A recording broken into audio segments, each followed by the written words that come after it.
കേരളത്തിനെ പറ്റി പറയൽ റിച്ച് പീപ്പിൾ പുവർ സ്റ്റേറ്റ് എന്നാണല്ലോ. നമുക്ക് പലപ്പോഴും ഈ വിഷയത്തിൽ തമിഴ്നാടും വെസ്റ്റ് ബംഗാളും ഒക്കെ ചെയ്യുന്ന രീതിയിൽ ഒരു സ്റ്റേറ്റിന് ഫെഡറൽ സംവിധാനത്തിനകത്ത് സെൻട്രലിനെ റെസിസ്റ്റ് ചെയ്ത് നിൽക്കാൻ പറ്റാത്തതിൻ്റെ ഒരു കാര്യവും കേരളം ഒരു റവന്യൂ ഡെഫിസിറ്റുള്ള അല്ലെങ്കിൽ അത്രയ്ക്കും ഒരു റിസോഴ്സ് റിച്ച് എന്നല്ല ക്യാഷ് റിച്ച് അല്ലാത്ത ഒരു സ്റ്റേറ്റ് ആണ് എന്നുള്ളത്, സ്റ്റേറ്റ് അല്ല ഒരു ഗവൺമെൻറ് ആണ് എന്നുള്ളൊരു പ്രശ്നം തന്നെയാണ്. ഇപ്പോൾ SNDP യോഗത്തിൻ്റെ പ്രസിഡന്റ് പറയുന്നതും വിശ്വ ഹിന്ദു പരിഷത്തിൻ്റെ പ്രസിഡന്റ് പറയുന്നതും ബജ്രംഗ് ദൾ പറയുന്നതും തമ്മിൽ നമുക്ക് വ്യത്യാസം ഇല്ല എന്ന് പറയുന്നു. ആ ഒരു മാറ്റം കേരള സംബന്ധിച്ചിടത്തോളം അതിപ്രധാനമായ മാറ്റമാണ്. അത് കേരളം അത് രാഷ്ട്രീയ അധികാരവുമായി ചേർന്ന് പോകുന്നു എന്നുള്ളതാണ് വളരെ സീരിയസ് ആയ ഒരു വിഷയം. അതെ, ഇതിൻ്റെ ഒരു പ്രശ്നം അതൊരു സോഷ്യൽ എഞ്ചിനീയറിങ് BJPയുടെ അത് വളരെ വിജയിച്ചപ്പം ഇലക്ഷനിയറിംഗിൽ അത് റിഫ്ലക്റ്റ് ചെയ്യണമെന്നില്ല. ഇൻസൈറ്റിലേക്ക് സ്വാഗതം. എല്ലാവർക്കും പുതുവത്സര ആശംസകൾ. കഴിഞ്ഞ വർഷം 2025 കേരളത്തിൽ സാമൂഹികവും രാഷ്ട്രീയവുമായി ഒട്ടേറെ വിവാദങ്ങളും സംഘർഷങ്ങളുമൊക്കെ നിറഞ്ഞതായിരുന്നു. ഏറ്റവും പ്രധാനപ്പെട്ടത് അവസാനം നടന്ന ഡിസംബറിൽ നടന്ന തിരഞ്ഞെടുപ്പ് തന്നെയായിരുന്നു. തദ്ദേശഭരണ സ്ഥാപനങ്ങളിലേക്കുള്ള തിരഞ്ഞെടുപ്പ് കേരളത്തിലൊരു പുതിയ രാഷ്ട്രീയ അന്തരീക്ഷം ഉണ്ടാക്കിയിരിക്കുന്നു. LDF ആ തിരഞ്ഞെടുപ്പിൽ തിരിച്ചടി നേരിട്ടപ്പോൾ UDF അധികാരം പിടിക്കാമെന്ന ആത്മവിശ്വാസവുമായി രംഗത്ത് വന്നിരിക്കുന്നു. ഇതാണ് രാഷ്ട്രീയ രംഗത്തുണ്ടായിരിക്കുന്ന ഒരു മാറ്റം. അതോടൊപ്പം തന്നെ ഈ തെരഞ്ഞെടുപ്പിന് അപ്പുറത്തേക്ക് 2026 ആരധികാരത്തിൽ വരും എന്നുള്ളത് പ്രധാനമായിരിക്കെ തന്നെ ആരധികാരം പിടിച്ചാലും കേരളത്തിൽ രാഷ്ട്രീയ സംസ്കാരത്തിലുണ്ടാകേണ്ട ഗവേണൻസിലുണ്ടാകേണ്ട അടിസ്ഥാനപരമായ ചില മാറ്റങ്ങളുടെ സാധ്യതകൾ കൂടിയാണ് ഇന്ന് ഇൻസൈറ്റിൽ ചർച്ച ചെയ്യുന്നത്. എന്നോടൊപ്പം മുതിർന്ന മാധ്യമപ്രവർത്തകനായ MP പ്രശാന്തും അതോടൊപ്പം ഡോക്ടർ ഷാഹുൽ ഹമീദ്, അദ്ദേഹം കേരള രാഷ്ട്രീയത്തെക്കുറിച്ച് ജവഹർലാൽ നെഹ്റു യൂണിവേഴ്സിറ്റിയിൽ ഗവേഷണം നടത്തിയ ആളാണ്. രണ്ടുപേർക്കും ഈ ചർച്ചയിലേക്ക് സ്വാഗതം. പ്രധാനമായും ഒരു തെരഞ്ഞെടുപ്പിൻ്റെ പടിവാതിൽക്കലാണ് കേരളം. ഇപ്പോൾ ഈ പുതുവത്സരത്തിലേക്ക് കടക്കുമ്പോൾ ഒരു 4 മാസത്തിനകം ഒരു നിയമസഭയിലേക്കുള്ള തെരഞ്ഞെടുപ്പ് നടക്കാൻ പോകുകയാണ്. അധികാരമാറ്റത്തിനുള്ള സാധ്യതകളുണ്ടോ, അതോ നിലവിലുള്ള അധികാരം നിലനിർത്തുമോ? അതായത് തുടർഭരണം ഉണ്ടാകുമോ, പിണറായി സർക്കാരിൻ്റെ തുടർഭരണം ഉണ്ടാകുമോ, അല്ലെങ്കിൽ UDF 10 വർഷത്തിന് ശേഷം UDF അധികാരത്തിലേക്ക് വരുമോ എന്നുള്ളത് തന്നെയാണ് രാഷ്ട്രീയത്തെ സംബന്ധിച്ച് പ്രധാനപ്പെട്ട ഒരു ചോദ്യം. നമ്മൾ ഏറെ ചർച്ച ചെയ്തതാണെങ്കിലും വളരെ കുറഞ്ഞ സമയം കൊണ്ട് ആ വിഷയം ചർച്ച ചെയ്തുകൊണ്ട് തുടങ്ങാമെന്ന് എനിക്ക് തോന്നുന്നു. MP പ്രശാന്തിൽ തുടങ്ങാം. ഇപ്പോഴുള്ള സൂചനകളനുസരിച്ചിട്ട് കഴിഞ്ഞ കുറേ തിരഞ്ഞെടുപ്പുകളായി ഉണ്ടായിരുന്ന സൂചനകളും, അതായത് ഉപതിരഞ്ഞെടുപ്പുകളിൽ, അതിനുശേഷം നടന്ന ലോക്സഭാ തിരഞ്ഞെടുപ്പ്, അതിനുശേഷം നടന്ന ലോക്കൽ ബോഡി തിരഞ്ഞെടുപ്പ്, ഇതിലൊക്കെ ഒരു പാറ്റേൺ ഉണ്ടായിരുന്നു. അതനുസരിച്ച് നോക്കുകയാണെങ്കിൽ തീർച്ചയായും ഒരു ഭരണവിരുദ്ധ വികാരം നിലനിൽക്കുന്നുവെന്നും അത് UDFന് അനുകൂലമായിട്ട് തന്നെയാണ് എന്നുമാണ് സൂചനകൾ. കാരണം വളരെ കുറച്ച് മാസങ്ങൾ മാത്രമേ ബാക്കിയുള്ളൂ. ഇപ്പോൾ LDFനെ സംബന്ധിച്ചിടത്തോളം അവർ തന്നെ അഡ്മിറ്റ് ചെയ്യുന്ന കുറച്ച് കാര്യങ്ങളുണ്ട്. ഒന്ന് CPI പറഞ്ഞ കാര്യങ്ങൾ, CPM പറയാതെ പറഞ്ഞ കാര്യങ്ങൾ, ഇതൊക്കെ ഒരു കോഴ്സ് കറക്ഷനുള്ള സമയം വളരെ കുറച്ച് മാത്രമേ ഉള്ളൂ. അതുകൊണ്ട് തീർച്ചയായും LDFന് അനുകൂലമായിട്ടുള്ള രാഷ്ട്രീയ സാഹചര്യം തന്നെയാണ് കേരളത്തിൽ നിലനിൽക്കുന്നത്. ആ രാഷ്ട്രീയ സാഹചര്യം എന്നുള്ളത് പല ഘടകങ്ങളുണ്ട്. ഒന്ന് ഭരണവിരുദ്ധ വികാരമുണ്ട്, 10 വർഷമായിട്ട് UDFന് അനുകൂലമായിട്ടുള്ള വികാരം. ഒന്ന് ഭരണവിരുദ്ധ വികാരമാണ്. രണ്ടാമത്തത് 10 വർഷമായി അധികാരത്തെ തുടരുന്നു എന്നുള്ളത്. പിന്നെ മൂന്നാമത്തത് വളരെ പ്രധാനപ്പെട്ട കാര്യം, അത് ന്യൂനപക്ഷ സമുദായത്തിൻ്റെ, മുസ്ലിം സമുദായത്തിൻ്റെ ഏകീകരണം. ഈ 3 കാര്യങ്ങളും LDFന് എതിരായിട്ടാണ് ഇപ്പോൾ ഉള്ളത്. ഹിന്ദു വോട്ടുകളുടെ സമാഹരണം എന്നുള്ളത് പ്രായോഗികമായി നടന്നില്ല, നടക്കാനുള്ള സാധ്യതയും കാണുന്നില്ല. അപ്പോൾ അങ്ങനെ ഒരു ഗെയിം പ്ലാൻ വെച്ചിട്ടായിരുന്നു അവർ ഹിന്ദു മാത്രമല്ല ക്രിസ്ത്യൻ വോട്ടുകളുടെയും തങ്ങൾക്ക് അനുകൂലമായിട്ടൊരു ഏകീകരണം. അതൊക്കെ ഒരുപാട് ചർച്ച ചെയ്തതാണ്. ആ കാര്യങ്ങൾ അതേപോലെ തന്നെ നിലനിൽക്കുകയാണ്. അതിൽ എന്തെങ്കിലും ഗുണപരമായ മാറ്റം പാർട്ടി കുറച്ചുകൂടെ യാഥാർത്ഥ്യബോധത്തോടെ അതിനെ വിലയിരുത്താൻ തുടങ്ങിയിട്ടുണ്ടോ എന്ന് തോന്നുന്നു. LDF, CPIയും CPM അറിയില്ല. കാരണം പുറമേ വരുന്ന സൂചനകൾ ഒരു തരത്തിലുള്ള ഭരണവിരുദ്ധ വികാരവും ഇല്ല എന്നാണ്. അത് പാർട്ടി ഉള്ളിൽ അങ്ങനെയാണോ ചർച്ച ചെയ്തതെന്ന് അറിയില്ല. എങ്കിലും പുറത്ത് വരുന്ന കാര്യങ്ങൾ പാർട്ടിക്കുള്ളിൽ പാർട്ടി പറഞ്ഞത് ഞങ്ങൾക്ക് ഓവർ കോൺഫിഡൻസ് ഉണ്ടായി എന്നുള്ളതാണ്. അതിനെ മലയാളം അഹങ്കാരം എന്ന് പറയും. അത് തോൽവിക്ക് ഒരു പ്രധാനപ്പെട്ട കാരണം അത് തന്നെയാണ്, ധാർഷ്ട്യം അല്ലെങ്കിൽ രാഷ്ട്രീയം എന്നൊക്കെ അഹങ്കാരം. പറയാറുണ്ട്. അത് തെരഞ്ഞെടുപ്പിൽ ഇത്തരത്തിലുള്ള കാര്യങ്ങളൊക്കെ എഫക്റ്റ് ചെയ്യുമോ എന്നുള്ള ചോദ്യങ്ങളൊക്കെ ഉണ്ടാവാറുണ്ട് പണ്ട്. പക്ഷേ ഇന്നിപ്പം ഒരു രാഷ്ട്രീയ നേതാവ് എങ്ങനെ ജനങ്ങളോട് പെരുമാറുന്നു, എങ്ങനെ ഇൻറ്ററാക്ട് ചെയ്യുന്നു എന്നുള്ളതൊക്കെ ഈ സോഷ്യൽ മീഡിയ കാലഘട്ടത്തിൽ വളരെ പ്രധാനപ്പെട്ട കാര്യമാണ്. അരിത്തമെറ്റിക്സിന് അപ്പുറത്തുള്ള ചില സംഗതികളാണ് അതൊക്കെ. തീർച്ചയായും. അതുകൊണ്ട് തന്നെ ഇപ്പോഴുള്ള അവസ്ഥ തീർച്ചയായും UDF അനുകൂലമാണ്. അത് UDF നേതാക്കളുടെ ശരീരഭാഷയിൽ തന്നെ അത് പ്രകടമാണ്. അത് CPI ഏതാണ്ട് അത് തിരിച്ചറിഞ്ഞു എന്നാണ് തോന്നുന്നത്. ഒരു ഒരു ഒരു ക്യാപ്റ്റനെ മാറ്റുന്ന ഒരവസ്ഥയിലേക്ക് വരെ അവർ ചിന്തിക്കുന്നു എന്നുള്ളതാണ്. അതിൻ്റെ അർത്ഥമൊക്കെ ചുരുക്കി പറഞ്ഞാൽ, നേരത്തെ നമ്മൾ ഡിസ്കസ് ചെയ്തതിൽ നിന്ന് ഒരു കാര്യങ്ങളൊന്നും അങ്ങനെ LDFനെ സംബന്ധിച്ചുള്ള ഗുണകരമായിട്ട് മാറ്റങ്ങളൊന്നും ഉണ്ടായിട്ടില്ല. ഒരു ഗവേഷകൻ എന്ന നിലയിൽ ഷാഹുലിന് എന്താണ് തോന്നുന്നത്? ഏറ്റവും പ്രധാനപ്പെട്ട ഒരു കാര്യം, നിങ്ങൾ 10 വർഷം ഭരണത്തിലിരിക്കുന്ന ഒരു ചീഫ് മിനിസ്റ്റർ, ഒരു പാർട്ടി, അവർ യഥാർത്ഥത്തിൽ ആളുകളിൽ നിന്ന് അത്രയും അകന്നു പോയിട്ടുണ്ടാവും. നിങ്ങൾക്ക് എത്രമാത്രം നിങ്ങൾ ഭരണത്തെ തുടരുന്നോ, പിന്നെ നിങ്ങളുടെ ചുറ്റുമുള്ള ആളുകൾ 33 വർഷം വരെ പോയത് അത് അത്ര പോയിട്ടുണ്ടെങ്കിലും നിങ്ങൾ ഈ ഇന്ത്യയിലെ സാഹചര്യത്തിൽ, അല്ലെങ്കിൽ ഗ്ലോബൽ സാഹചര്യത്തിൽ നോക്കുമ്പോൾ നിങ്ങൾ എത്രമാത്രം ഭരണത്തിൽ തുടരുന്നോ അത്രയും നിങ്ങൾ ജനങ്ങളിൽ നിന്ന് അകലും. അതിനാണ് നമ്മൾ ആൻറ്റി ഇൻക്യുംബൻസി ക്രിയേറ്റ് ചെയ്യാനുള്ള ഏറ്റവും വലിയ ഫാക്ടർ അതാ. ഒരു ഭരിക്കുന്ന ആളെ സംബന്ധിച്ചിടത്തോളം ആളുടെ ചുറ്റുമുള്ള ആളുകൾ പിന്നെ ആളെങ്ങനെ പുകഴ്ത്തി ഒരു ഏറാൻമൂളികളെ പോലെ ആയി മാറുന്ന ഒരു സിറ്റുവേഷൻ വരാറുണ്ട്. ഇതിന് ഒരു കറക്റ്റീവ് ഫോഴ്സ് ആയിട്ട് ശരിക്കും ദേശീയ തലത്തിൽ അതിന് ഉദാഹരണങ്ങളൊക്കെ ഇന്ദിരാഗാന്ധിയുടെ കാലത്തൊക്കെ അത്തരം ഉദാഹരണങ്ങൾ ഉണ്ടായിട്ടുണ്ട്. നരേന്ദ്രമോദി ഈ 2024 സംഭവിച്ച എക്സാക്ട്ലി അത് തന്നെയാണ്. ഈ സമയത്ത് കമ്മ്യൂണിസ്റ്റ് പാർട്ടി കേരളത്തിൽ ഫേസ് ചെയ്തുകൊണ്ടിരിക്കുന്നത് അവർക്ക് ഭരണവിരുദ്ധ വികാരം ഉണ്ട് എന്ന് പോലും മനസ്സിലാക്കാൻ പറ്റിയിട്ടില്ല എന്നുള്ള. കേരള സാഹചര്യത്തിൽ അവർ ചെയ്യേണ്ടിയിരുന്നത് പാർട്ടിയുടേതായ കറക്റ്റീവ് ഫോഴ്സ് എന്നുള്ള റോള് ചെയ്തിട്ടുണ്ടായിരുന്നെങ്കിൽ, കാരണം അവരാണ് ഒന്നുകൂടെ ജനങ്ങളുമായിട്ട് അടുത്തിരിക്കുന്നത്, അവർക്ക് ഗവൺമെൻറ്റിനെ തിരുത്തുക എന്നുള്ളൊരു കാര്യം ചെയ്തിട്ടുണ്ടായിരുന്നെങ്കിൽ ഇതുപോലുള്ള പല കാര്യങ്ങളും സംഭവിക്കില്ലായിരുന്നു. കാരണം നിങ്ങൾ 4 മുറിക്കകത്ത് ഇരുന്ന് തീരുമാനിക്കുന്നതല്ല പൊളിറ്റിക്സ്. ഇപ്പോൾ ചീഫ് മിനിസ്റ്ററുടെ അടുക്കലേക്ക് ഒരാൾക്ക് പോയിട്ട് എന്തെങ്കിലും പറയണമെന്നുണ്ടെങ്കിൽ, നിങ്ങൾ 10 വർഷം ഭരിച്ചൊരു പാർട്ടി എന്നുള്ള നിലയ്ക്ക് നിങ്ങൾക്ക് ലെയേഴ്സ് അത്രയും വർദ്ധിക്കുകയാണ്. 2016 പിണറായി വിജയൻ അല്ല 2025, 21, 25 ഉള്ളത്. ആ ഒരു ചലഞ്ച് തന്നെയാണ് നമ്മളിപ്പോൾ കണ്ടുകൊണ്ടിരിക്കുന്നത്. അത് തന്നെയാണ് CPI ഇപ്പോൾ റൈസ് ചെയ്തിരിക്കുന്ന ഒരു ഇഷ്യൂവും. നിങ്ങൾ ഇത്രയും ഭരണത്തിൽ നിന്നു എന്നുള്ളത് ആൻറ്റി ഇൻക്യുംബൻസി അത്രയും കണക്കിനുണ്ട്, അത് തിരിച്ചറിയണം.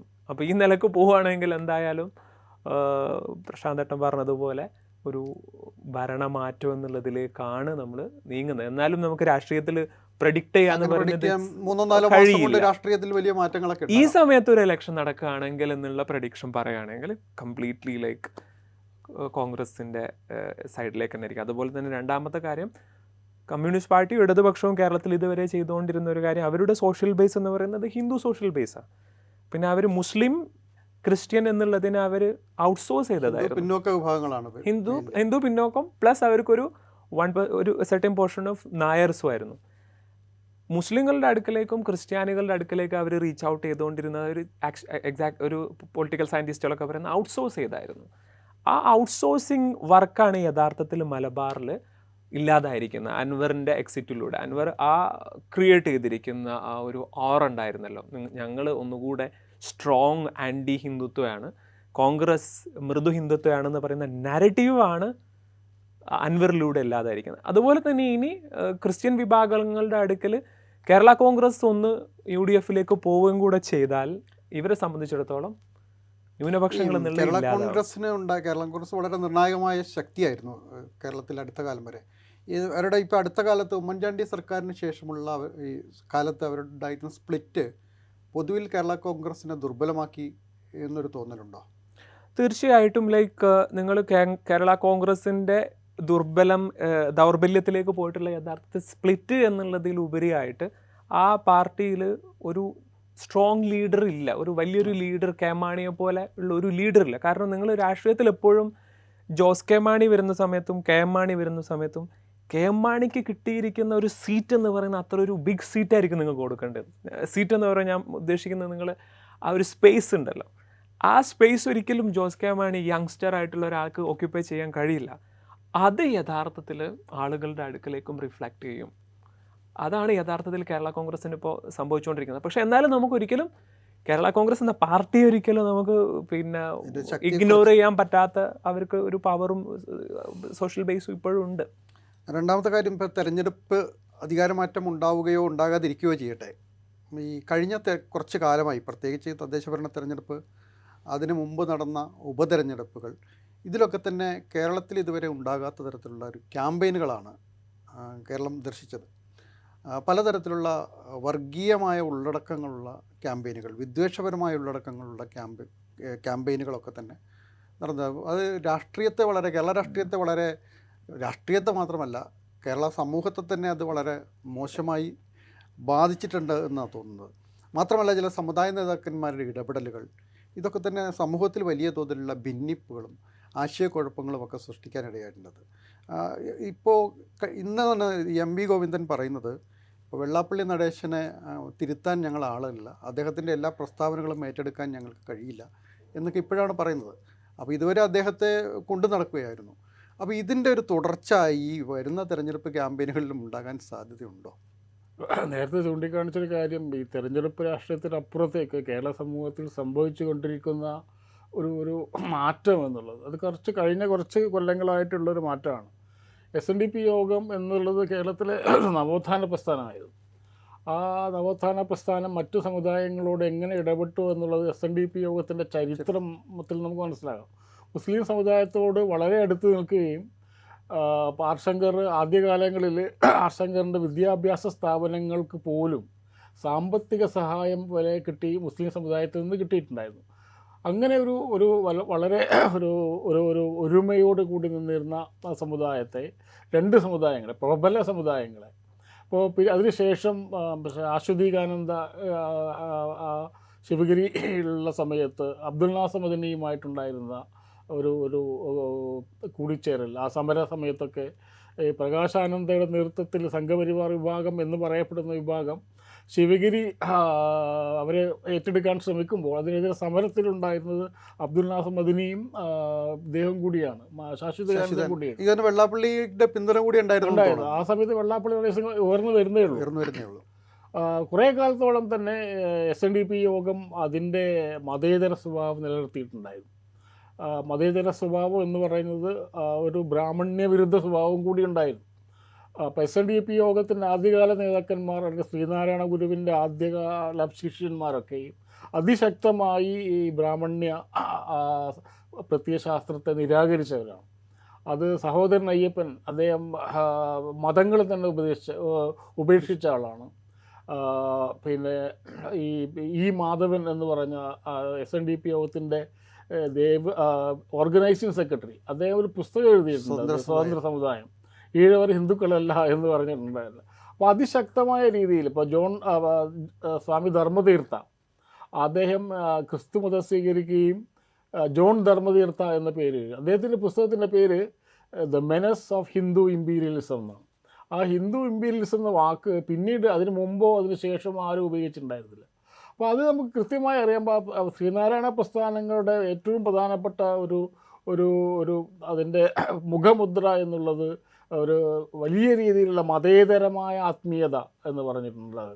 അപ്പോൾ ശിവഗിരി കുറച്ചൊക്കെ അത് പ്രിസർവ് ചെയ്യാൻ ശ്രമിക്കുന്നുണ്ട്. അവിടെ നിന്നാണ് നമ്മൾ വളരെ ഒരു റിട്രോഗ്രസീവായിട്ടുള്ള ഒരു മാറ്റം ഉണ്ടാവുന്നത്.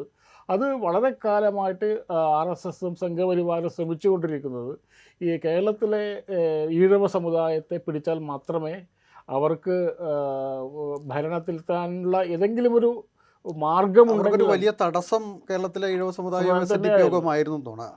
ആ ഒരു കാര്യത്തിൽ അവർ വിജയിച്ചു എന്ന് പറഞ്ഞാൽ, ഇപ്പോൾ SNDP യോഗത്തിൻ്റെ പ്രസിഡന്റ് പറയുന്നതും വിശ്വ ഹിന്ദു പരിഷത്തിൻ്റെ പ്രസിഡന്റ് പറയുന്നതും ബജ്രംഗ് ദൾ പറയുന്നതും തമ്മിൽ നമുക്ക് വ്യത്യാസം ഇല്ല എന്ന് പറയുന്നു. ആ ഒരു മാറ്റം കേരള സമൂഹത്തോളം അതിപ്രധാനമായ മാറ്റമാണ്. അത് കേരളത്തിൽ രാഷ്ട്രീയ അധികാരവുമായി ചേർന്ന് പോകുന്നു എന്നുള്ളതാണ് വളരെ സീരിയസ് ആയ ഒരു വിഷയം. അതെ, അത് ഇതിൻ്റെ ഒരു പ്രശ്നം. അതൊരു സോഷ്യൽ എഞ്ചിനീയറിങ് BJPയുടെ അത് വളരെ വിജയിച്ചപ്പോൾ ഇലക്ഷനിയറിങ്ങിൽ അത് റിഫ്ലക്റ്റ് ചെയ്യണമെന്നില്ല. പക്ഷേ വളരെ രണ്ട് തരത്തിലുള്ള അധികാരമുണ്ടല്ലോ. ഒന്ന് രാഷ്ട്രീയ അധികാരം, മറ്റൊന്ന് സാംസ്കാരിക രംഗത്തുള്ള അധികാരമാണ്. അപ്പോൾ രാഷ്ട്രീയ രംഗത്തുള്ള അധികാരത്തിലേക്ക് എത്താൻ BJPക്ക് ഇനിയും കാത്തിരിക്കേണ്ടി വരും. ഒരുപക്ഷെ അത് ഒരു എറിത്തമെറ്റിക്കുമായിട്ട് ബന്ധപ്പെട്ടിട്ടുള്ള, അത് ഇവിടുത്തെ ന്യൂനപക്ഷ സമുദായങ്ങളുടെ എണ്ണത്തിലുള്ള പ്രശ്നമാണ്. പക്ഷേ സാംസ്കാരികമായിട്ട് RSS അവരുടെ മേധാവിത്വം സ്ഥാപിച്ചു കഴിഞ്ഞിട്ടുണ്ട്. അതിൻ്റെ ലക്ഷണങ്ങൾ ആണ് പല രീതിയിൽ നമ്മൾ കണ്ടുകൊണ്ടിരിക്കുന്നത്. അപ്പോൾ ഒരു കാലത്ത് കേരളത്തെ കേരളമാക്കി നിലനിർത്തിയിരുന്ന ഘടകങ്ങളൊക്കെയും അപ്രത്യക്ഷമാവുകയും വളരെ പിന്തിരിപ്പനായ ആശയങ്ങൾ കേരളത്തിൽ കടന്നു വരികയും ചെയ്യുന്നത് മാത്രം. അത് വരുന്നത് RSSലൂടെയോ സംഘപരിവാറിലൂടെയല്ല, അത് CPMൽ കൂടി കടന്നു വരുന്നു എന്നുള്ളതാണ് ഏറ്റവും വലിയ പ്രശ്നം. അതുകൊണ്ടാണ് ഗോവിന്ദൻ മാഷക്ക് തള്ളി പറയാൻ പറ്റില്ല എന്ന് പറയുന്നത്. കാരണം SND ഇത് വെള്ളാപ്പള്ളി നടേശനെ അതിനിശ്ചിതമായി വിമർശിച്ചത് ഒരു കമ്മ്യൂണിസ്റ്റ് നേതാവായിരുന്നു, VS അച്യുതാനന്ദനായിരുന്നു. അപ്പോൾ ആ ഒരു രീതിയിൽ തള്ളിപ്പറയാൻ പറ്റില്ല എന്ന് പറയുന്നത് ഈ CPM എത്തിയ ഒരു പ്രെഡിക്കമെൻ്റ് പറയും, നമ്മുടെ ഒരു വല്ലാത്തൊരു പ്രതിസന്ധി ഘട്ടത്തിലാണ്. ഈ ഒരു തെരഞ്ഞെടുപ്പ് പരാജയത്തിന് ശേഷം പോലും എന്തുകൊണ്ടാണ് വെള്ളാപ്പള്ളി നടേശനെ തള്ളിപ്പറയാൻ CPMന് കഴിയാതെ പോകുന്നത് എന്നുള്ളത് അതിപ്രധാനപ്പെട്ട കാര്യമാണ്. രണ്ട് CPI തള്ളി പറഞ്ഞിട്ടുണ്ട്. CPI തള്ളിപ്പറയുന്നത് ഒരു വ്യക്തിപരമായ രീതിയിലാണ് അത് ഉണ്ടായത്. അപ്പോൾ കേരളത്തിലെ ഈ നവോത്ഥാനത്തിൻ്റെ രണ്ട് പിന്തുടർച്ചാവകാശികൾ എന്ന് പറയുന്നത് കമ്മ്യൂണിസ്റ്റ് പാർട്ടികളും മറ്റൊന്ന് SNDP യോഗമാണ്. അപ്പോൾ ഈ രണ്ട് കാര്യങ്ങളും അവരുടെ ഒരു തിരിച്ചു നടക്കലിൻ്റെ സൂചനകളുണ്ടെങ്കിൽ 2026 അത്ര നല്ല സൂചനകളല്ല തരുന്നത് എന്നാണ് എനിക്ക് തോന്നുന്നത്. കേരളത്തിൽ ഈ പറയുന്ന പോലെയുള്ള ഒരു തരം വിദ്വേഷം, അതുപോലെ വർഗീയത രാഷ്ട്രീയ പ്രചാരണത്തിന് ഉപയോഗിക്കുന്നൊരു സ്ഥിതി വളരെ കുറവായിരുന്നു കേരളത്തിൽ. പക്ഷെ അത് ഏത് തരത്തിലാണ് ഈ സമൂഹത്തെ സ്വാധീനിച്ചിട്ടുള്ളത്? സമൂഹത്തിലെ ഏതെങ്കിലും തരത്തിലുള്ള ശൈഥില്യത്തിലേക്കോ ഭിന്നിപ്പിലേക്കോ ആശയക്കുഴപ്പങ്ങളിലേക്കോ ഒക്കെ പോകുന്നൊരു സാഹചര്യം ഉണ്ടാക്കിയിട്ടുണ്ട്? എന്താ കേരളത്തിൽ ശരിക്കും വെള്ളാപ്പള്ളി നടേശനിലൂടെ ഇടതുപക്ഷം ചെയ്യാൻ ഉദ്ദേശിച്ചത്, അതായത് നിങ്ങൾ ഒരു സമയത്ത് വെള്ളാപ്പള്ളി നടേശൻ ഒരു മുസ്ലിങ്ങൾക്കെതിരെ പറഞ്ഞിട്ടുള്ള കാര്യങ്ങൾ, BDJS ഫോം ചെയ്യുന്ന സമയത്ത് പറഞ്ഞിട്ടുള്ള കാര്യങ്ങളിൽ മുഴുവനായിട്ടും പോലീസ് കേസെടുക്കുക, അറസ്റ്റ് ചെയ്യുക പോലുള്ള സംഭവങ്ങൾ ചെയ്ത് ഈ സമയത്ത് വെള്ളാപ്പള്ളി നടേശൻ അതിലും വെനമസ് ആയിട്ടുള്ള സ്റ്റേറ്റ്മെൻറ്റ് കൊടുക്കുമ്പോൾ എന്തുകൊണ്ട് ഈ മറ്റേ ഉമ്മൻചാണ്ടി സർക്കാരിൻ്റെ കാലത്ത് അദ്ദേഹത്തിനെതിരെ നൗഷാദിനെ കുറിച്ച് പറഞ്ഞപ്പോൾ കേസെടുക്കണമെന്ന് ആവശ്യപ്പെട്ടിരുന്നത് പിണറായി വിജയനായിരുന്നു. VM സുധീരൻ കൊടുത്ത പരാതിയിലാണ് കേസെടുക്കുന്നത്. ഈ രീതിയിൽ നിങ്ങൾ എന്തുകൊണ്ട് രണ്ടാമത്തെ സമയത്ത് ഈ സമയത്ത് ഇത്രയും വെനമസ് ആയിട്ട് അദ്ദേഹം നടത്തിയിട്ടുള്ള ബേസ്ലെസ് അലിഗേഷൻസ്, ആ അലിഗേഷൻസിൻ്റെ ഫാക്ച്വൽ റിയാലിറ്റീസൊക്കെ നോക്കുകയാണെങ്കിൽ കംപ്ലീറ്റ്ലി ബേസ്ലെസ്സാണ്. അത് പറഞ്ഞപ്പോൾ എന്തുകൊണ്ട് കമ്മ്യൂണിസ്റ്റ് പാർട്ടി ആക്ഷൻ എടുത്തിട്ടില്ല? നിങ്ങൾ സപ്പോർട്ട് ചെയ്തിട്ടില്ലെങ്കിലും, ഡയറക്റ്റായിട്ട് സപ്പോർട്ട് ചെയ്തിട്ടില്ലെങ്കിലും ഭരിക്കുന്ന ഹോം മിനിസ്റ്ററി കയ്യിലുള്ള ഒരു പാർട്ടി എന്തുകൊണ്ട് ആക്ഷൻ എടുത്തിട്ടില്ല എന്ന് ചോദിച്ചാൽ എനിക്ക് മനസ്സിലാവുന്നത് കമ്മ്യൂണിസ്റ്റ് പാർട്ടി ആലോചിച്ചിട്ടുണ്ടാവുക ഒരു മൈനോറിറ്റി കൺസോളിഡേഷൻ നടക്കുമ്പോൾ ഒരു കൗണ്ടർ ഹിന്ദു കൺസോളിഡേഷൻ സംഭവിക്കുമോ എന്ന പ്രതീക്ഷയിലായിരിക്കും പ്രാപിച്ചുകൊണ്ടിരിക്കുന്ന സമയത്ത് BJPയിലേക്ക് പോകാൻ ഉദ്ദേശിക്കുന്ന കുറേ വോട്ടുകൾ ഇങ്ങോട്ടേക്ക് സമാഹരിക്കാമെന്നുള്ള ഒരു ഹ്രസ്വകാല ലക്ഷ്യത്തോടു കൂടിയായിരുന്നു കമ്മ്യൂണിസ്റ്റ് പാർട്ടി ആ രീതിയിൽ ചെയ്തിട്ടുണ്ടാവുക. പക്ഷേ ഇതിൽ സംഭവിച്ചിട്ടുള്ളത്, നിങ്ങളൊരു ഹേറ്റ് പറയുന്ന കമ്മ്യൂണൽ ആർഗ്യുമെൻറ്റ്സ് പറയുന്ന ഒരാൾ സ്ട്രീറ്റിലൂടെ അങ്ങനെ നടക്കുമ്പോൾ ആൾ അറസ്റ്റ് ചെയ്തിട്ടില്ലെങ്കിൽ അത് ഗവേണൻസ് ഇഷ്യൂ ആയിട്ട് മാറുക. ഗവേണൻസ് ഇഷ്യൂ എന്ന് പറയുമ്പോൾ കേരളത്തെ പോലെ ഇത്രയും ഒരു സിവിക് സെൻസ് ഉള്ള സമൂഹത്തെ സംബന്ധിച്ചിടത്തോളം അതൊരു ഒരിക്കലും ടോളറേറ്റ് ചെയ്യാൻ പറ്റാത്ത സ്ഥിതിയിലേക്ക് പോകും. അപ്പോൾ എനിക്ക് മനസ്സിലാവുന്ന ആളുകൾ വെള്ളാപ്പള്ളിയെ ഇങ്ങനെ ഒന്നും ആക്ഷൻ എടുക്കാതിരിക്കുമ്പോൾ വലിയൊരു രീതിയിൽ മൈനോറിറ്റീസ് അല്ല, ചിലപ്പോൾ മജോറിറ്റി കമ്മ്യൂണിറ്റീസ് തന്നെ ചിന്തിച്ചിട്ടുണ്ടാവും ഈ രീതിയിലായിരിക്കും. രണ്ടാമത്തെ കാര്യം നമ്മൾ നോക്കേണ്ടത്, എപ്പോഴും സമുദായ നേതാക്കന്മാർ ഡയറക്റ്റ് പൊളിറ്റിക്സിലേക്ക് ഇറങ്ങിയിട്ടുണ്ടോ അപ്പോൾ കൗണ്ടർ കൺസോളിഡേഷൻസ് നടന്നിട്ടുണ്ട്. അത് നമുക്ക് വട്ടിയൂർക്കാവിൽ കണ്ടതാണ്, മറ്റു പല സ്ഥലങ്ങളിലും കണ്ടതാണ്. വെള്ളാപ്പള്ളിയെ കൊണ്ട് കമ്മ്യൂണിസ്റ്റ് പാർട്ടി ഇനി ഫേസ് ചെയ്യാൻ പോകുന്ന വലിയൊരു പ്രശ്നവും അത് തന്നെയായിരിക്കും. കൗണ്ടർ കൺസോളിഡേഷൻ എന്ന് പറയുമ്പോൾ വെള്ളാപ്പള്ളിയുടെ മുൻപത്തെ ആളുകൾക്ക് ഇപ്പം തോന്നുന്ന ഒരു feeling Vellappally is equal to ഇടതുപക്ഷം എന്നുള്ളതാണെങ്കിൽ അദ്ദേഹം മുൻപ് പറഞ്ഞിട്ടുള്ള കുറേ ആളുകളുണ്ട്. അത് മുസ്ലിങ്ങൾ മാത്രമല്ല, ക്രിസ്ത്യാനികളുണ്ട്, നായരുണ്ട്, നമ്പൂതിരിയുണ്ട്, എല്ലാവരും ഉണ്ട്. സെക്യുലർ ആയി ചിന്തിക്കുന്ന ആളുകളൊക്കെ പ്ലസ് വലിയൊരു മെജോറിറ്റി സെക്യുലർ ആയിട്ടുള്ള ആളുകളും കൺസോളിഡേഷൻസ് നടക്കും. ഇത് ഈഴവ സമുദായത്തിൽ തന്നെ അങ്ങനെ ഒരു വലിയൊരു ശതമാനം ആളുകൾ ആ രീതിയിലേക്ക് ഉണ്ടാവും.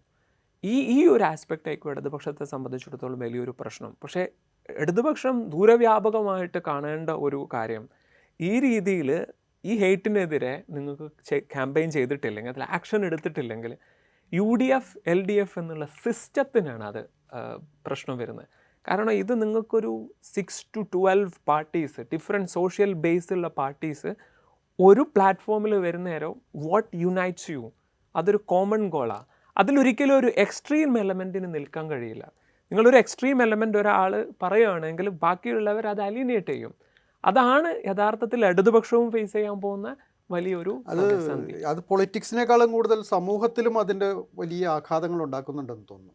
അതൊരു അധികാര രാഷ്ട്രീയത്തിൻ്റെ അധികാരം പിടിക്കുക എന്നതിനപ്പുറത്തേക്ക് സമൂഹത്തിൽ അത് ഭയങ്കരമായ അന്തഛിദ്രങ്ങൾ ഉണ്ടാക്കുന്നുണ്ടോ എന്നതാണ് നമ്മൾ ആലോചിക്കേണ്ട ഒരു വിഷയം. തീർച്ചയായിട്ടും നിങ്ങൾക്ക് ഒരു ഹെയ്റ്റിനെതിരെ നിങ്ങൾ ആക്ഷൻ എടുക്കുന്നില്ലെങ്കിൽ ഇപ്പോൾ ഉള്ള സിഗ്നൽ വാട്ട് ഗവൺമെൻറ് എന്ത് ഇംപ്ലിക്കേഷൻസാണ് കൊടുക്കുന്നത്.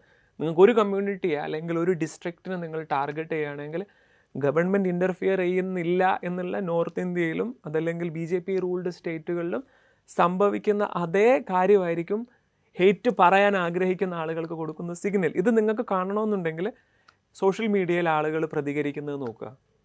എത്ര അല്ലെങ്കിൽ എത്ര ധൈര്യത്തോടു കൂടിയാണ് പ്രതികരിക്കുന്നതെന്ന് വെച്ചാൽ ഇത് കൊടുക്കുന്നതിൻ്റെ റിസൾട്ടാണ് അത് വരുന്നത്. ഈ സോഷ്യൽ മീഡിയയിലെ പ്രതികരണത്തെക്കുറിച്ച് പറഞ്ഞപ്പോഴാണ് നമ്മുടെ മാധവൻകുട്ടി, അദ്ദേഹം CPM ആയിട്ട് ചേർന്ന് പോകുന്ന അടുത്തൊരാളായിരുന്നു. അദ്ദേഹം ദേശാഭിമാനിയുടെ അസോസിയേറ്റ് എഡിറ്ററോ മറ്റേ കൺസൾട്ടൻ്റ് എഡിറ്ററായിരുന്നു. അപ്പോൾ അങ്ങനെ ഒരാളുടെ സോഷ്യൽ മീഡിയയിൽ ഈ പറയുന്ന പോലെ ഹിന്ദുത്വവാദത്തിനെതിരെയുള്ള സ്റ്റേറ്റ്മെൻറ്റുകളാണ് അദ്ദേഹം നിരന്തരം പറഞ്ഞുകൊണ്ടിരിക്കുന്നത്. ഹിന്ദുത്വവാദം ശക്തമായി എതിർക്കുന്നു, ഇടതുപക്ഷത്തെ കുറച്ചുകൂടെ പരിഷ്കരിക്കുക എന്നൊക്കെയുള്ള ഇതിലായിരുന്നു. പക്ഷേ അദ്ദേഹത്തിനെതിരെ പരാതി കൊടുത്തത് സർക്കാർ നൽകിയ പരാതിയിലാണ് അദ്ദേഹം ഈ മെറ്റ അദ്ദേഹത്തിൻ്റെ പോസ്റ്റുകൾ റിമൂവ് ചെയ്തെന്നുള്ളൊരു സംഗതി. അല്ല, അത് ഈ ഇടതുപക്ഷത്തിൻ്റെ ഏറ്റവും വലിയ ശത്രുക്കളായി മാറിയിരിക്കുന്നത് അവരുടെ സോഷ്യൽ മീഡിയ ഹാൻഡിലുകളാണ്. അത് പാർട്ടി തിരിച്ചറിഞ്ഞിട്ടുണ്ട് എന്നാണ് തോന്നുന്നത്. കാരണം യാതൊരു ഉത്തരവാദിത്വമില്ലാതെ, പാർട്ടിയോട് യാതൊരു ഉത്തരവാദിത്വമില്ലാതെ, അതേസമയം തന്നെ ഇടതുപക്ഷത്തിന് എന്ന് പറഞ്ഞ് ചേർന്ന് നിൽക്കുന്ന ആളുകൾ. അപ്പോൾ ഈ സോഷ്യൽ മീഡിയയുടെ ഒരു പ്രത്യേകത എന്ന് പറയുന്നത് ഒരു ബേസും ഇല്ല, ഡാറ്റാ ബേസ് ഒന്നും വേണ്ട. നിങ്ങൾക്ക് തോന്നിയതുപോലെ പറയാൻ പറ്റാവുന്ന ഒരു ഒരു ഒരു ഏരിയ ആണല്ലോ അത്. അപ്പോൾ അതിൽ ഉണ്ടാകുന്ന ഒരു പ്രശ്നം എന്നുള്ളത് അത് നിങ്ങൾക്ക് സോഷ്യൽ മീഡിയ പോസ്റ്റിനെ ഒരു എംപിരിക്കലായിട്ടുള്ള ഡാറ്റ കൊണ്ട് ചോദ്യം ചെയ്യാൻ പറ്റില്ല. കാരണം അതൊരു ഇമോഷനാണ്. അപ്പോൾ മലപ്പുറം ജില്ലയെക്കുറിച്ചുള്ള ഏത് കാര്യവും നിങ്ങൾക്ക് വേണമെങ്കിൽ ഡാറ്റ വെച്ചിട്ട് ക്വസ്റ്റ്യൻ ചെയ്യാം. പക്ഷെ അതുകൊണ്ടൊരു കാര്യമില്ല. അപ്പോൾ ഇതുണ്ടാക്കുന്നൊരു പ്രശ്നം പറഞ്ഞാൽ നമ്മൾ ക്യാമ്പയിനിങ്, പൊളിറ്റിക്കൽ ക്യാമ്പയിനിങ് നോക്കാം. നമുക്ക് പണ്ട് കാലത്ത് നടന്നിരുന്നൊരു ഇലക്ഷൻ ക്യാമ്പയിനിങ്, അതിൽ ചെറിയൊരു ശതമാനം മാത്രമേ ജാതി അല്ലെങ്കിൽ ജാതിയേക്കാൾ മതം ഉണ്ടായിരുന്നുള്ളൂ. ഇന്ന് എല്ലാ സ്ഥാനാർത്ഥികളുടെയും മതമാണ് അന്വേഷിക്കുന്നത്. അപ്പോൾ മതം എന്നുള്ളത് ഒരു വലിയ ഇഷ്യൂ ആയി മാറുകയും, അപ്പോൾ സെക്യുലർ എന്നുള്ളത് എന്തോ ഒരു വലിയൊരു കുറ്റം ആയി മാറുകയും ചെയ്യുന്ന കാര്യമാണത്. അപ്പോൾ ഒരു വലിയൊരു പ്രശ്നം എന്ന് പറഞ്ഞാൽ ഈ ഒരു സെക്യുലർ ഫോഴ്സസിന് യഥാർത്ഥ റോളില്ലാതായി പോകുന്നതാണ്. അപ്പോൾ രണ്ട് ഭാഗത്തും ഇങ്ങനെ ഈ അലറിക്കൊണ്ടിരിക്കുന്ന ആളുകൾക്കിടയിൽ സെയിൻ വോയിസ് എന്ന് പറയുന്ന സാധനം ഉണ്ടല്ലോ. നമ്മുടെ ഈ ഇത്രയും കാലം നമ്മൾ പറഞ്ഞ ഒരു വിസ്ഡം എന്നൊക്കെ പറയുന്ന, അല്ലെങ്കിൽ ഈ ഇതിനെയൊക്കെ തടഞ്ഞു നിർത്തിയിരുന്ന ആ വോയിസ് ഇപ്പോൾ ഒരു വോയിസ് ഇല്ല. കാരണം ഈ രണ്ട് വശത്തും ഉണ്ടാകുന്ന ഈ അലർച്ചകൾക്കിടയിൽ ഇതിൽ ഈ എന്ത് ചെയ്യും എന്നുള്ളൊരു പ്രശ്നമുണ്ട്. അപ്പോൾ പോക്കറുടെയൊക്കെ പുസ്തകത്തിൻ്റെ ഒരു പ്രശ്നം അതാണ്.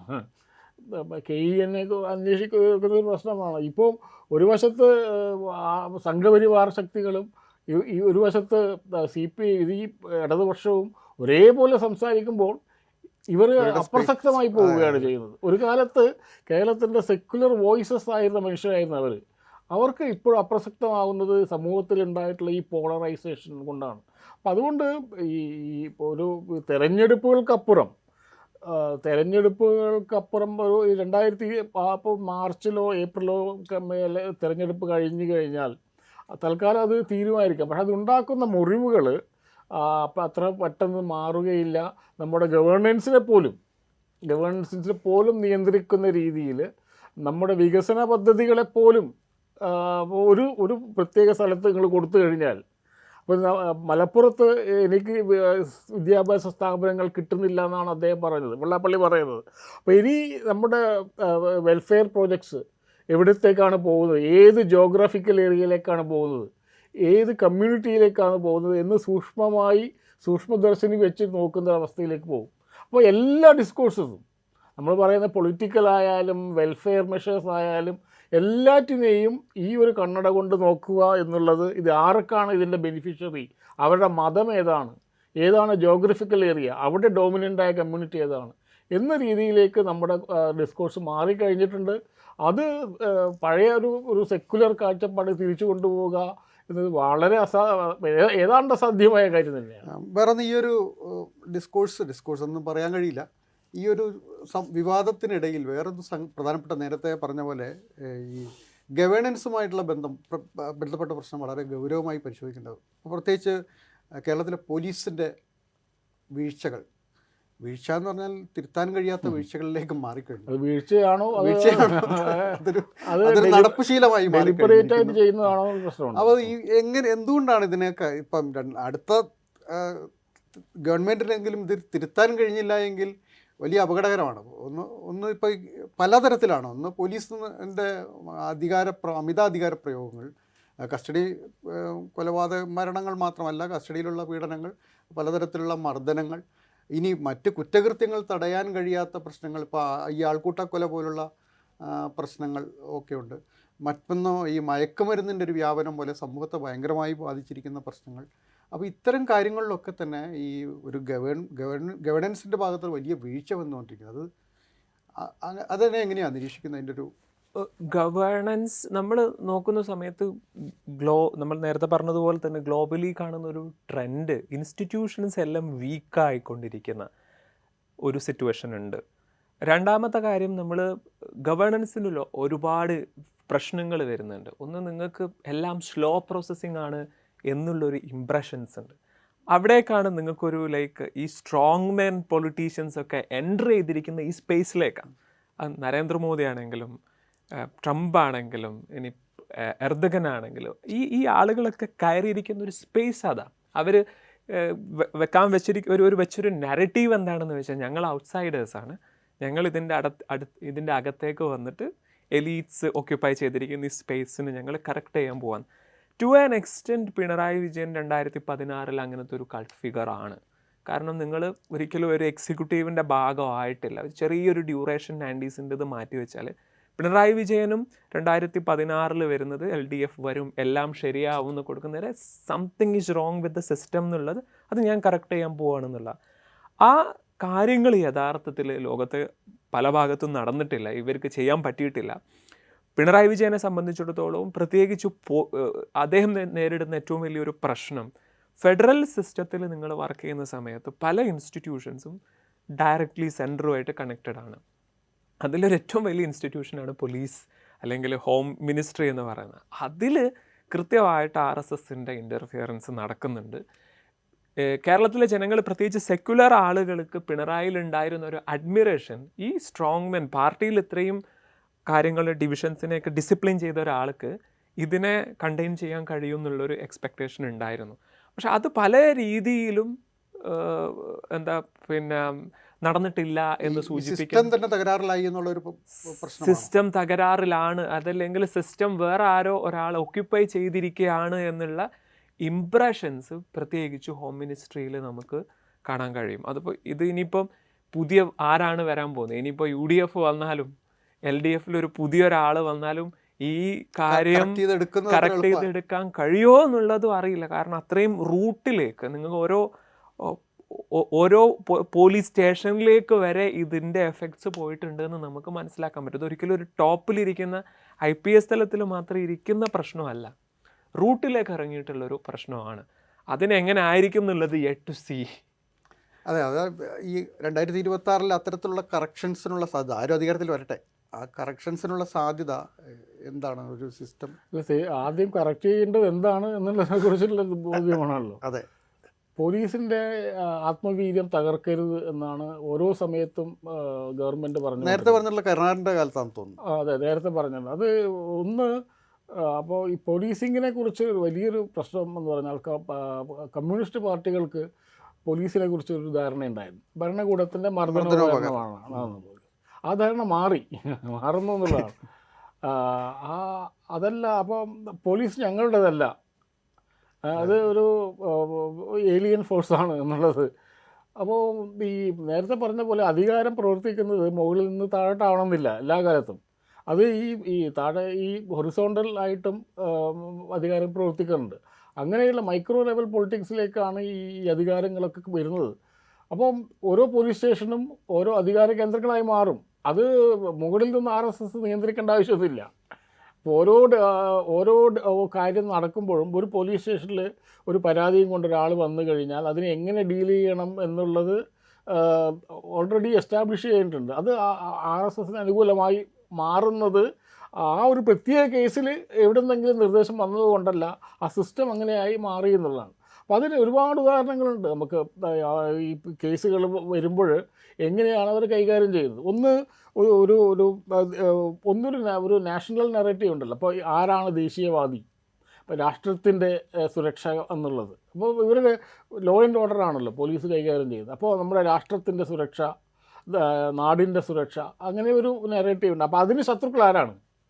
അതിന് ശത്രുക്കൾ ഒബ്വിയസ് ആയിട്ട് മുസ്ലിങ്ങളാണ്, അല്ലെങ്കിൽ അർബൻ എക്സൽസ് എന്ന് പറയുന്ന ആളുകളാണ്. അപ്പോൾ അവരുമായിട്ട് ബന്ധപ്പെട്ട എല്ലാ കാര്യങ്ങളും രാഷ്ട്രവിരുദ്ധമാണ്, അവരുമായിട്ട് ശക്തമായി ഇടപെടണം എന്നുള്ളത് ഒരു നിർദ്ദേശം വേണ്ട. ഇനി ഒരു നിർദ്ദേശത്തിൻ്റെ ആവശ്യമില്ലാത്ത രീതിയിൽ ആ സിസ്റ്റം അങ്ങനെയായി മാറിയിട്ടുണ്ട്. അതിനെ നിയന്ത്രിക്കാൻ നേരത്തെ പറഞ്ഞ പോലെ ഈ ഫെഡറൽ സിസ്റ്റം എന്ന സാധനം തന്നെ RSSന് അന്യമാണ്. അപ്പോൾ അവർ എപ്പോഴും യൂണിറ്ററി സ്റ്റേറ്റിനാണ് ശ്രമിക്കുന്നത്.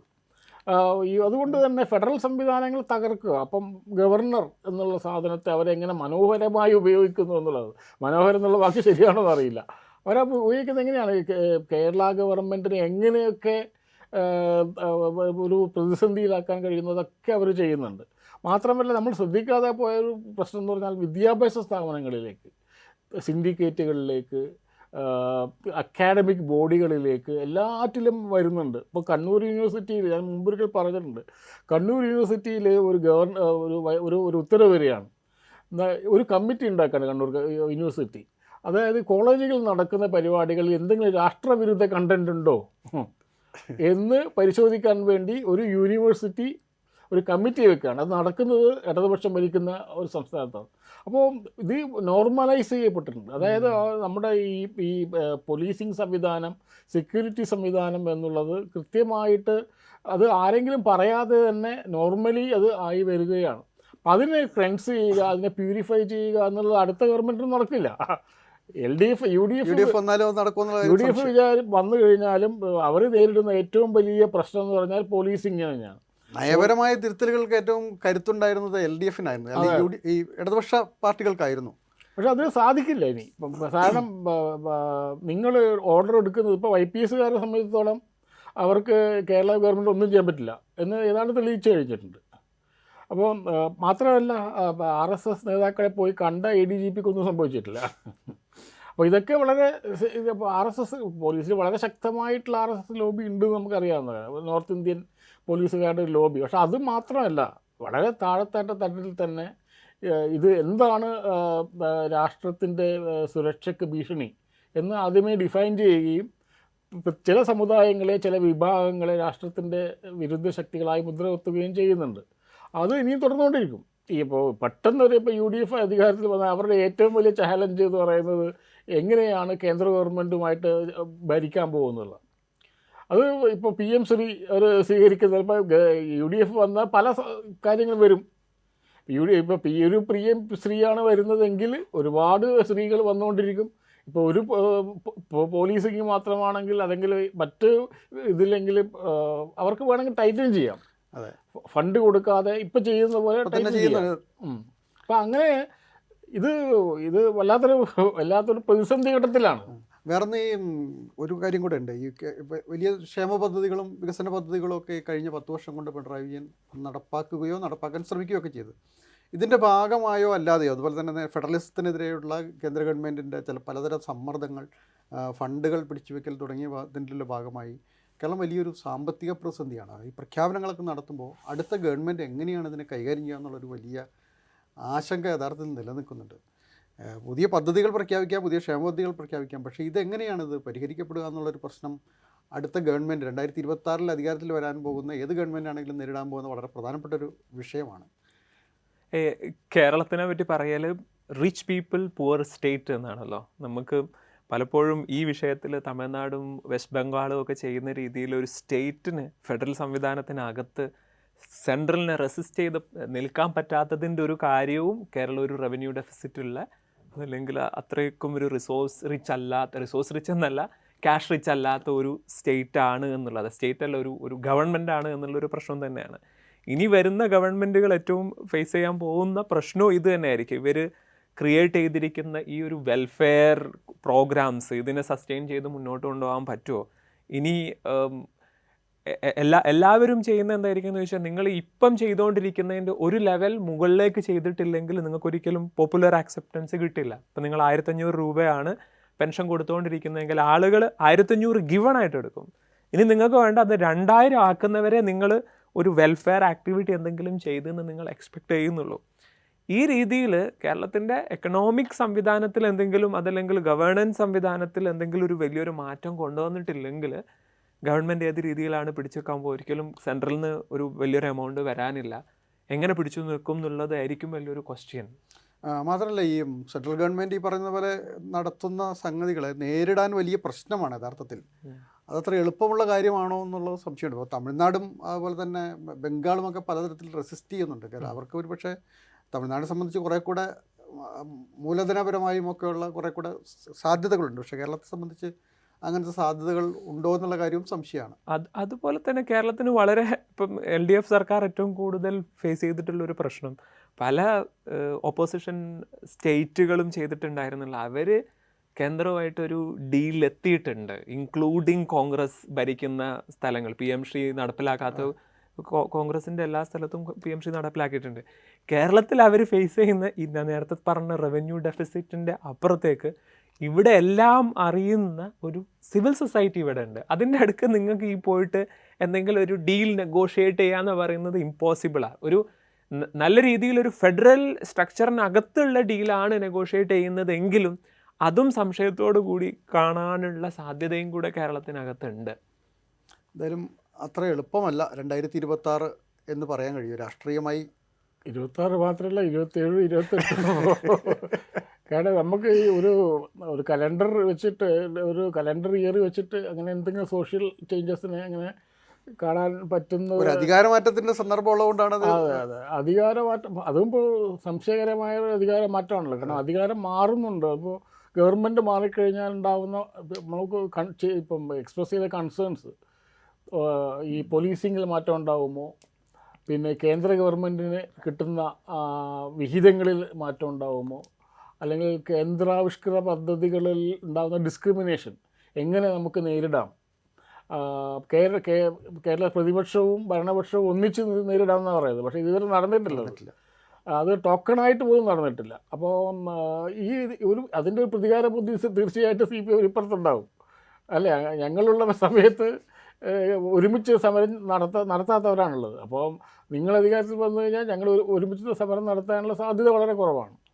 അപ്പോൾ ഏത് ഗവൺമെൻറ്റിനെ സംബന്ധിച്ചോളം ഈ ഇന്ത്യയിലുള്ള മൊത്തം ഒരു വളർന്നു വരുന്ന ഒരു വികാരം എന്നുള്ളത്, അല്ലെങ്കിൽ ഒരു സിറ്റുവേഷൻ എന്നുള്ളത് വളരെ മോശമാണ്. അപ്പോൾ അത് അനുസരിച്ചിട്ട് മാറുക, അതാണ് പറയുന്നത്. നമ്മൾക്ക് എതിർക്കാൻ പറ്റുന്നില്ല, എതിർത്തിട്ട് കാര്യമില്ല. ഇതിപ്പം 2025 കൊല്ലം കൂടി BJP ആണ് ഭരിക്കാൻ പോകുന്നത്. ഇനി ഇങ്ങനെ തന്നെയായിരിക്കും, നോർമലൈസ് ചെയ്യപ്പെട്ടിട്ടുണ്ട്. അപ്പോൾ അതിന് അനുസരിച്ചിട്ട് നമ്മൾ എങ്ങനെ മാറണം? നമുക്ക് സിറ്റുവേഷൻസ് മാറാൻ പറ്റില്ലെങ്കിൽ നമ്മൾ സ്വയം മാറുക എന്ന ഒരു തിങ്കിങ്ങിലേക്ക് എല്ലാ ഗവൺമെൻറ്റുകളും മാറും. അത് മാറാതിരിക്കുന്നത് വളരെ അടിയുറച്ച സെക്കുലർ ബോധ്യമുള്ള ആളുകൾ മാത്രമേ പിടിച്ചു നിൽക്കാൻ പറ്റുകയുള്ളൂ. അത് തന്നെ എത്ര കാലം പിടിച്ചു നിൽക്കും എന്നുള്ളത്. അപ്പം അതുകൊണ്ട് തന്നെ വളരെ സ്റ്റേക്കുള്ള ആളുകൾ, ഒരുപക്ഷെ നഷ്ടപ്പെടാൻ ധാരാളമുള്ള ആളുകൾ പിടിച്ചു നിൽക്കാൻ പറ്റില്ല. ഒന്നും നഷ്ടപ്പെടാത്ത ആളുകൾക്ക് മാത്രമേ പിടിച്ചു നിൽക്കാൻ പറ്റൂ. അതുകൊണ്ട് ഒരു ഗവൺമെൻറ്റിന്, അത് ഏത് ഗവൺമെൻറ് ആയാലും എങ്ങനെ പിടിച്ചു നിൽക്കാൻ പറ്റും? ഇങ്ങനെ ഒരു പ്രഷർ എല്ലാ ഭാഗത്തു നിന്നും വരികയും എല്ലാ ഭാഗത്തു നിന്നും അതിലേക്ക് തള്ളിക്കയറാനുള്ള ശ്രമം ഉണ്ടാവുകയും അതിൻ്റെ ഉള്ളിൽ നിന്ന് തന്നെ കേരളത്തിൽ തന്നെ BJP സീറ്റുകൾ പിടിച്ചെടുക്കാനുള്ള ശ്രമം ഉണ്ടാവുകയും ചെയ്യുമ്പോൾ ഒന്നും ചെയ്യാൻ പറ്റാത്തൊരവസ്ഥ, വളരെ നിസ്സഹായ അവസ്ഥയിലേക്കാണ് പോകുന്നത്. അതിൻ്റെ പോസിറ്റീവായിട്ടുള്ള എന്തെങ്കിലും ഘടകങ്ങൾ 2026 ഉണ്ടാവും എന്ന് പ്രതീക്ഷിക്കാം. എന്തായാലും 2026 കേരളത്തിൽ തിരഞ്ഞെടുപ്പ് നടക്കാൻ പോവുകയാണ്. ഒരു അധികാരം മാറ്റം ഏതായാലും ഗവൺമെൻറ് പറയേണ്ടി വരും. അത് പിണറായി വിജയൻ്റെ അല്ലെങ്കിൽ LDF ഭരണത്തിൻ്റെ തുടർച്ചയാണോ ഉണ്ടാവുക, അഥവാ UDF ആണോ അധികാരത്തിൽ വരിക എന്നുള്ളതൊക്കെ മെയ് മാസത്തിൽ ജനങ്ങൾ ആണ് അതിന് വിധി എഴുതേണ്ടത്. അത് ജനങ്ങൾക്ക് വിട്ടുകൊടുക്കാം. പക്ഷേ കേരളത്തെ സംബന്ധിച്ചിടത്തോളം 2026 അധികാരമാറ്റത്തോടൊപ്പം തന്നെ ഒരു സമൂഹത്തിൽ വലിയ മാറ്റങ്ങൾ ഉണ്ടാകേണ്ട അനിവാര്യതയാണ് ഈ ചർച്ചയിൽ ഉരുത്തിരിഞ്ഞു വന്ന സംഗതി. കാരണം പലതരത്തിലുള്ള സാമൂഹികമായ കാലുഷ്യങ്ങൾ കൂടി ഈ രാഷ്ട്രീയവുമായി ബന്ധപ്പെട്ടുകൊണ്ട് ഉയർന്നിട്ടുണ്ട്. ഗവേണൻസിൻ്റെ തകർച്ചയുണ്ട്, പോലീസിൻ്റെ വീഴ്ചകളുണ്ട്, അതുപോലെ തന്നെ സാമ്പത്തികമായ തകർച്ചകളുണ്ട്, ജനങ്ങൾ തമ്മിലുള്ള അകൽച്ചയുടെ പ്രശ്നങ്ങളുണ്ട്. ഇത്തരം പ്രശ്നങ്ങളൊക്കെ പരിഹരിക്കാൻ കഴിയുന്നത് ഒരു ഭരണ സംവിധാനം മാത്രമല്ല, ഒരു സാമൂഹ്യ സംവിധാനം 2026 ഉണ്ടാകുമെന്ന് നമുക്ക് പ്രതീക്ഷിക്കാം. അത് ഏത് ഗവൺമെൻറ് അധികാരത്തിൽ വന്നാലും അതിലേക്കുള്ള ചുവടുവയ്പ്പുകൾ ഉണ്ടാകുമെന്ന് നമുക്ക് പ്രതീക്ഷയോടെ കാത്തിരിക്കാം. തീർച്ചയായും സാമൂഹികമായ സമ്മർദ്ദത്തിലൂടെ മാത്രമേ അത്തരം സാധ്യതകൾക്ക് വഴി തുറക്കൂ എന്നുള്ളതാണ് വ്യക്തമാകുന്നത്. നന്ദി.